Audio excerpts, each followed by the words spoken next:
Welcome to On the Couch, a regular catch-up where we discuss the issues and trends happening in marketing and hopefully come up with a few solutions.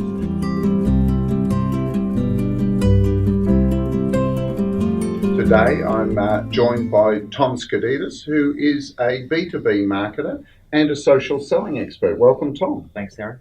Tom, the first question I have to ask is social media. Isn't that where people watch videos about cats? How can we possibly be selling using social media?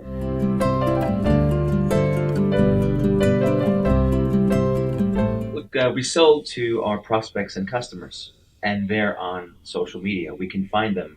There are discoverable techniques on social media to find the people that will buy from us. So you're really talking more about social than you are about media, aren't you? Well, it's a media channel or a digital channel, whatever you want to call it.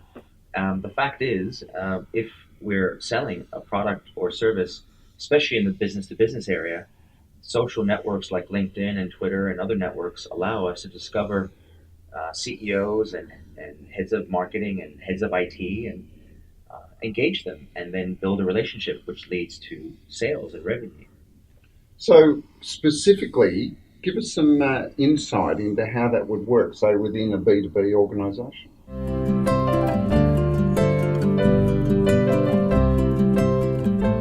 So I'm a head of sales or sales director, and I need to meet with net new prospects, heads of IT or heads of technology. Let's say that's my target audience.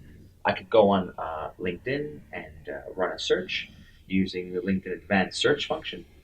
And so long as I have the keywords ready, I can literally identify hundreds or thousands of heads of IT or CTOs who are members of LinkedIn. And then it's about understanding how to access them to begin the process of relationship building. So it seems to me that it's very similar to a traditional sales technique, that you're just doing this online and perhaps at scale. Is that right? That's right. Social selling is sales done using a better tool.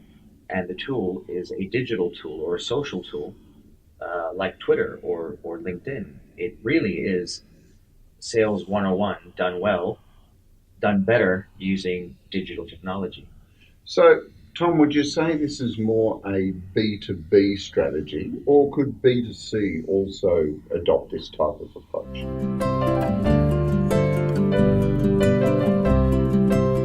Absolutely B2C as well. For B2B, it's clear, it's about leads, and we can use social networks for lead generation and relationship building. But for business to consumer, it's about the same process, identifying your target audience and devising a access approach and an engagement approach that makes them more likely to think of your brand and buy from your brand.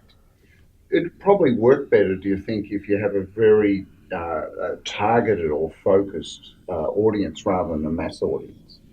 Would that be fair? I'd say that both can work if you have the right mass audience engagement strategy. It will work. But if you have a niche audience, then it makes life a bit easier because you can identify all 3,000 buyers online and then devise that very contained strategy to engage them. So if there's someone watching this and they're in an organisation that is not currently embracing this concept of social selling, beyond calling you, what would be the steps they'd need to go through to actually start to do this?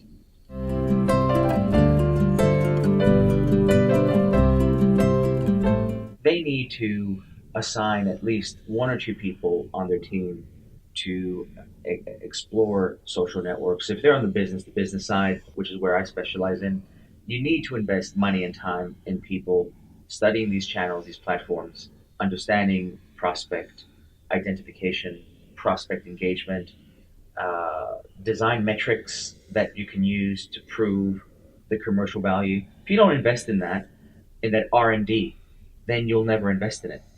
Or you need to hire a CEO who gets it, who will then force it down the chain in terms of usage of the platform.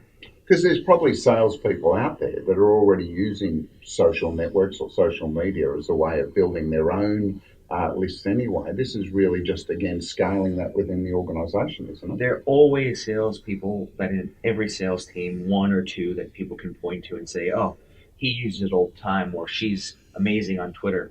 And yet it doesn't infect the rest of the team. Those people are seen as being outliers or freaks or special people who somehow became passionate about social media. That type of infection needs to become widespread among the entire company, including the receptionist, including the head of operations. Everybody needs to have a brand. Everybody needs to engage in some way. If I'm a receptionist and I have 1,000 Facebook followers and I go type in a message that says, I love the company I work for, you should be so lucky to work here, then that's social media in a brand building way. So everyone needs to be on social eventually. Start with the sales team. Yeah, absolutely. So in your experience, so there are a lot of companies doing this, and if they're not doing it, what should they be doing?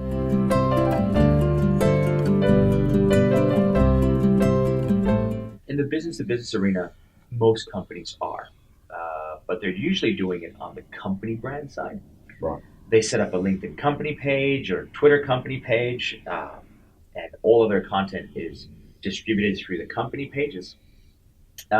When it comes to investing in personal brands, some are doing it at scale, like SAP, for example, and Oracle and other organizations are known for their social selling programs.